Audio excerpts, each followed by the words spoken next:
I like, and we talk about creating a couple different lineups so you can at least attempt to corner the market, but I like Le'Veon Bell coupled with Marcus Mariota and Le'Veon Bell coupled with Alex Smith because you're creating that cap space to do it. But if you've got Le'Veon Bell or DeMarco Murray, rather, you don't want DeMarco Murray and Marcus Mariota on the same team. No, definitely not. I'm not a fan of that. I don't like quarterback, running back in the same team unless you've got a little pitch and catch thing going on. Or unless, and you probably can't afford it this week, unless you're talking about the Steelers are like the one exception that the quarterback always gets over 20 points and the running back does too, or he always gets over 50. Yeah, but let me tell you what scares me about the Pittsburgh Steelers and Le'Veon Bell this week. As somebody who drafted Le'Veon Bell in 2 leagues and I see him come out, if that Steeler team uncorks it and all of a sudden they get up, not even necessarily big, but big enough that they feel like they can lean on it with the running game, you're going to see the D'Angelo Williams show in the second half. Yeah, you are, and that's very true. That is something you have to be contemplative of. Le'Veon Bell might have 3 catches and 74 yards and a touchdown, and you get 80 and a 6 out of Antonio Brown, and maybe Eli Rogers sneaks one there, or Jesse James catches a touchdown pass. But you could be in 8 minutes into the third quarter, and all of a sudden it is D'Angelo Williams out of the backfield all day. So it's a gamble. It really, really is a gamble. But with that being said, and we didn't talk about this last night, but it kind of came up. Hindsight's 20/20 after we broke down our teams and attempted to build the perfect beast last night. I started to think to myself that maybe, just maybe, D'Angelo Williams at $5,900 might not be the worst play tomorrow. But I don't know that you need to. I think you can save money in other avenues to have great players. But keeping that in mind, especially in a DraftKings where you might want to shove a third running back into your flex spot, you might have something there. He might be a guy that has 110 yards and a score at the end of the day. It might be because, the Miami defense is... You might get 3 points out of him, too, and want to punch me in the face. But basically, it's logical, the top 3 running backs. But, again, with all things considered, a good lineup I like. DeMarco Murray and LaShawn McCoy go together like peas and carrots, especially if we're doing Alex Smith. Again, they do. It's like lamb and tuna fish.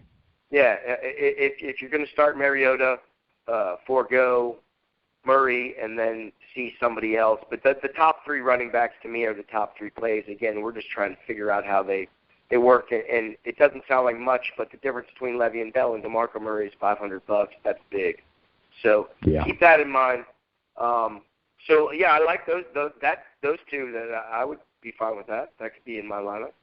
I like it. Well, do you have a secret sleeper running back that you just happen to love this week? Because I got one. Aside from the obvious guys, but is there that deep sleep play? I do. I like Ryan Matthews, Philly at Washington. Washington, again, we like to have the worst defenses at what we're the position. So if we're talking about run defense, it doesn't get much worse than Washington. Yeah. They're averaging 130 a game, 5.1 yards a carry, and 8 rushing touchdowns. So that to me is, when you're talking about the worst team, that's them.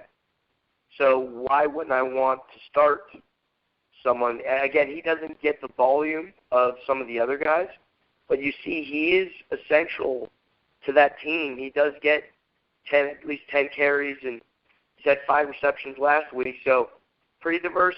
He's a boomer bust. He's been double digits 3 out of 4 teams. But I tend to think the game in Pittsburgh, the way that it played out, they just didn't go to that. You know what I mean? I do. And it just, they mix the ball up so much in Philadelphia that a guy like Darren Sproles is even sometimes sexy just because of his ability to potentially pop one and the fact that he's going to catch a couple passes out of the backfield. I don't dislike Ryan Matthews. I'm just scared of anybody in Philadelphia out of that backfield, with Wendell Smallwood potentially getting touches, Darren Sproles, Ryan Matthews. And then you've got a bunch of pretty good young receivers in Jordan Matthews, Nelson Aguilar, Zach Ertz. They just mix the ball up a lot there. So that team, again, great matchup against Washington. I'm just scared to death of it.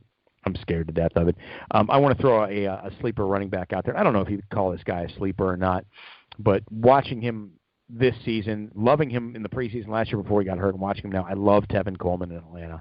I think this guy is a superstar in the making. all kinds of explosive ability, can catch the ball out of the backfield. He's just, unfortunately and fortunately for his legs, probably he shares a lot of that ground game with Devonta Freeman, who's no slouch himself. So at $5,900, I like Tevin Coleman a lot too. This is the FanDuel pricing that we're talking about here. But I don't mind piling him in when you've got your upper echelon running backs at 8,500, and then Tevin Coleman at 59, where he could have 5 catches and 60 yards and maybe 10, 12 carries and a touchdown. I like it. I think there's a lot of upside to him. Yeah, he's had double-digit scores in all but one of the games, and in 2 of those games he blew the F up. Yeah, he sure did. 20 plus and almost 30. So yeah, tough matchup against the Seahawks, but I'm not afraid. The last week was a tough matchup against the Broncos, and they split that defense down the middle. Well, yeah, and he's one of those. You're not really aware when the offense is running through him because they're not running this traditional lineup, the same guy every. It's hard when 2 different guys are running the ball and receiving, and like I said, that breaks you up. And they're both. He can run the ball too, so. And you see that both of the guys have value both weeks, when they do points. So yeah, it's not bad advice. And again, you like the price. You do. You like the price, and I like that Atlanta is the sexy team in the NFC right now. They're very, very sexy. They're very curvy. They're very long-legged. They're buxom. They're doing all the things that just make you look at that team and go, where did they come from? Yeah, we kind of made fun of them the first. I didn't think much of them when the Bucs beat them, but I see that offensive line. Our associate Pepper Jack pointed out that they added players like Alex Mack to the offensive line. They bulked up front. They protect Matt Ryan. They're keeping him off his ass, and all of a sudden, Matt Ryan upright is a dangerous player. He's Matt Ryan again. His fountain of youth, or his fountain of offensive line. We write them off, and now I think we see that. He certainly teams in every standard league who managed to draft Matt Ryan in the 7th, 8th, 9th round are always very happy with this right now. Yes. Yeah, they are. They are. But in the effort of moving forward, my man, let's jump into some wide receivers. Let's do this. I love Doug Baldwin. Speaking of Atlanta and Seattle. Yeah. At Seattle, Atlanta is, again, we're working on that same idea of bad defenses. Atlanta's giving up. They're in the bottom They're half. giving up all kinds of points. New Orleans hung it on them. The Bucs hung it on them. Denver 14 didn't. 14 touchdowns. Now, they do have 5 interceptions, so that tells me that their cornerbacks and safeties can make plays. Sure. But overall, I'm not necessarily worried when we have the team we're playing in Seattle. So they've got 14 touchdowns in the air this season. Yes. So when you think about that, that is big. 5 games. Yeah, exactly. And Seattle's offense is now based upon more of a passing first, where it used to be everyone thinks it used to be a run-first offense. And it was beat mode for years, and Russell Wilson cleaned up after that, but you're right. And that's almost 3 touchdowns by the air per game. That's a big statistic to point out. Way to go, Harvard. I like it. Yes. So we're gonna roll with Doug Baldwin, and then it all depends on what we've done as far as the value on the quarterback, or the running backs that we've spent. Obviously, with everything that's going on in Pittsburgh, I really like Antonio Brown. If you're going to spend your money on any expensive wide receiver this week, and I know he's one of the top each week, but a lot of weeks there's better choices. I don't think there's a much better choice this week considering the injuries situation that they have and the matchup. So if we've gone with a cheaper RB2, then we can afford Antonio Brown.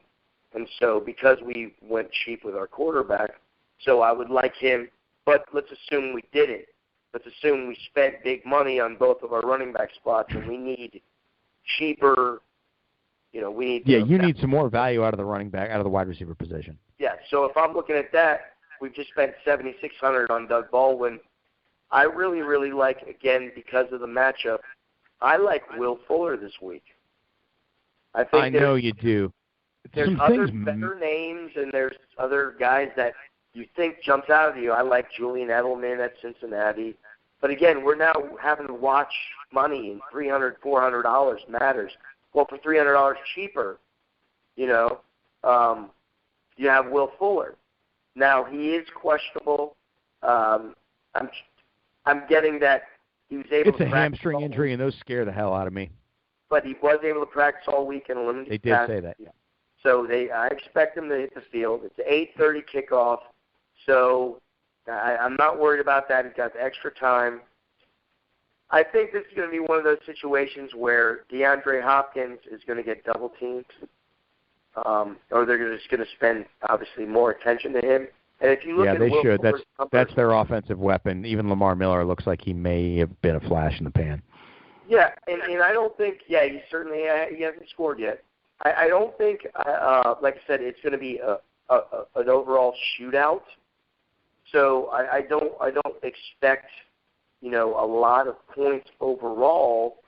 But at the end of the day, I think. Now I do say this: it's 48.5 that Vegas calls it, but I don't expect as much. I could see more of a 20 to 17 game type. This is the one player that so far I'm going to disagree with you on. I just, look, the hamstring injury scares me, and I'm not going to talk you out of anything. And if you take this guy out of your lineup and you call me on Sunday night or Monday morning and blame me for not playing him when he has 2 touchdowns and 110 yards, I can't help you. But I don't like it. And, with wide receivers, the one thing that is always my motivation in taking wide receiver, who is his quarterback? Who's throwing the ball? And I just think Brock Osweiler sucks on so many levels. He is borderline fluffer on a porn set. He sucks. He's no good. He looked like a deer in headlights the other night. I think, sometimes you get this big contract and your head just starts spinning. And I can't. I just can't with Osweiler. And because I can't with Osweiler, I'm kicking myself for taking DeAndre Hopkins in a couple leagues. I benched him last week against Minnesota because I thought it was the right move, and it was until he caught that bullshit garbage touchdown. But here's my logic behind it. Week 1 versus Chicago in Houston, 11 targets, 5 receptions, 107 yards, and a touchdown. Week 2, Kansas City at Houston. 7 targets, 4 receptions, 104 yards. He's big play. That's true. I get it. At New England, 7-3-31. Versus Tennessee at home, 7 receptions out of 9 targets, 81-1. Now last week at Minnesota, 1 reception point. So my point is, going to be at home. Like I said, I really against think a bad defense. You take Minnesota out of the equation because that defense is phenomenal. Exactly. You have one of the more successful wide receivers, a top 15 guy, top 20 guy. So you do for a good value. And again, we're looking at the value. He's $6,900 because we're going with some of the, all of our other choices. At tight end, at well, I don't want to spend too much more time on Will Fuller, but if you want to call me Monday morning and bitch me, go for it. No, I'm not. I'm keeping him. So anyhow. But another receiver I want to throw in there if you're going to go the Doug Baldwin and Antonio Brown route, and you're going to look. I love Devonta Adams in Green Bay at home against Dallas. Dallas has played really well, but Aaron Rodgers is going to throw a touchdown pass to somebody in Lambeau. Dallas is playing great. I get it. But Devonta Adams is starting to be that guy that Aaron Rodgers is looking for. They got Randall Cobb into the mix Sunday night a little bit more against the Giants, and I think that was really, really intentional that they decided we got to get Randall Cobb in the mix. But Devonta Adams already got 3 touchdowns, 4 games. He's getting the looks. I like Devonta Adams at 5,400. You might get a blank out of him, but I don't think so. I think you're going to get a decent night out of him. He's the play that if I would have played him last week, I would have won big money on my Monday game. I think.